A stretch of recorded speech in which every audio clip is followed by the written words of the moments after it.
The same thing is true with high-speed rail.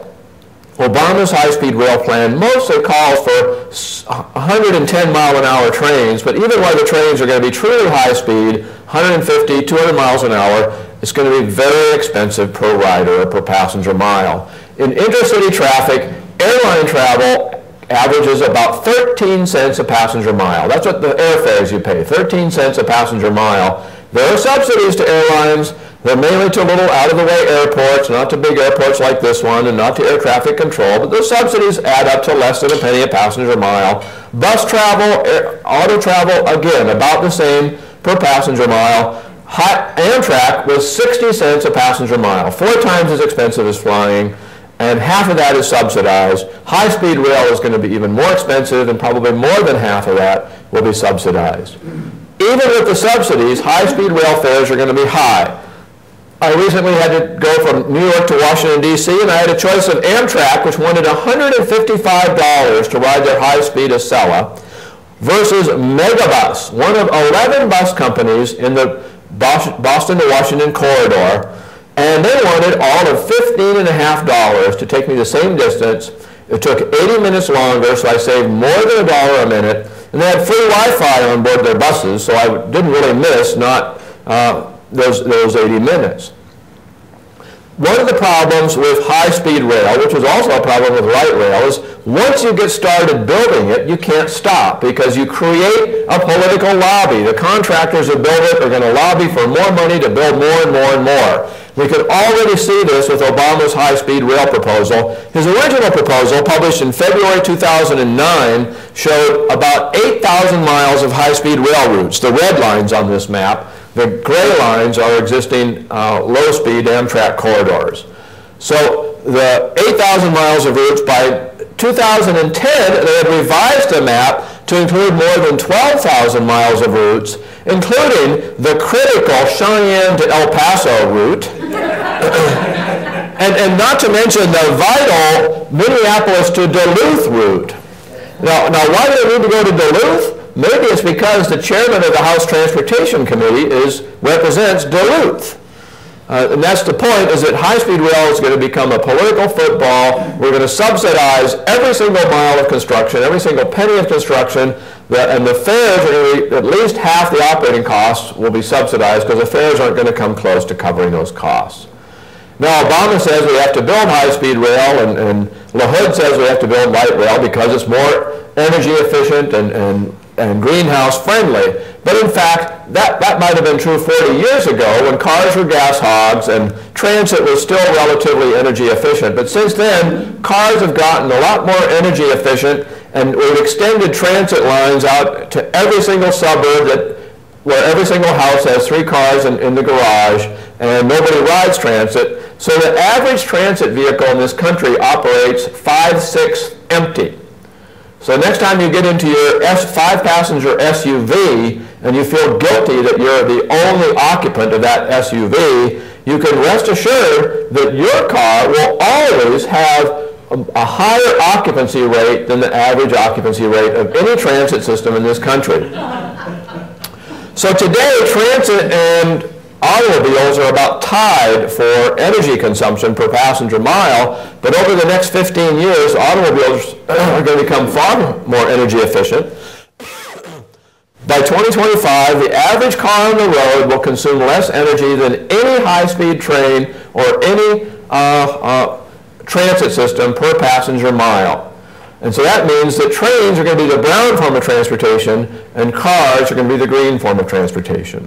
Now, there are still a lot of people who support building more trains, and that great reputable news source, The Onion, figured it out. The reason why is that 98% of American commuters think other people should ride transit so they can drive on uncongested roads.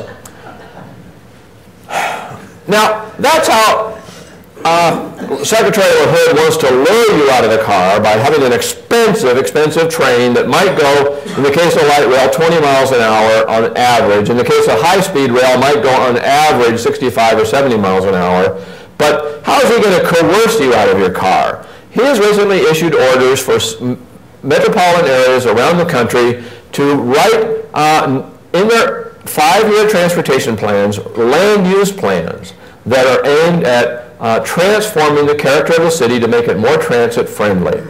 And we can look and see what the effects of those plans are by looking at my former hometown of Portland, Oregon, which wrote such a plan many years ago. They first drew an urban growth boundary around the city and around 23 other suburbs of the Portland. Outside the boundary, in 97% of Oregon, you're not allowed to build a house on your own land unless you own 80 acres, you actively farm it, and you actually earn, depending on soil productivity, $40,000 to $80,000 a year in 2 of the last 3 years from farming it. Only 1 out of 6 Oregon farmers have earned that much per year, and so they wouldn't be allowed to have houses on their land if they didn't already have them there. The planners are proud that since they put in these rules in 1993, only about 100 homes per year have been built in rural areas. Inside the urban growth boundaries, they don't want to expand the boundaries.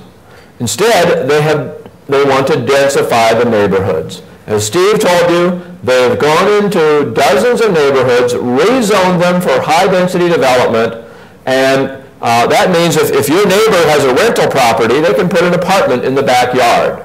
If your house burns down, you're required to replace it. You can only replace it with something that meets the minimum density of the zone. So what this means is the urban growth boundary limits the ability of builders to build new single-family homes, which is a kind of housing that Americans overwhelmingly prefer.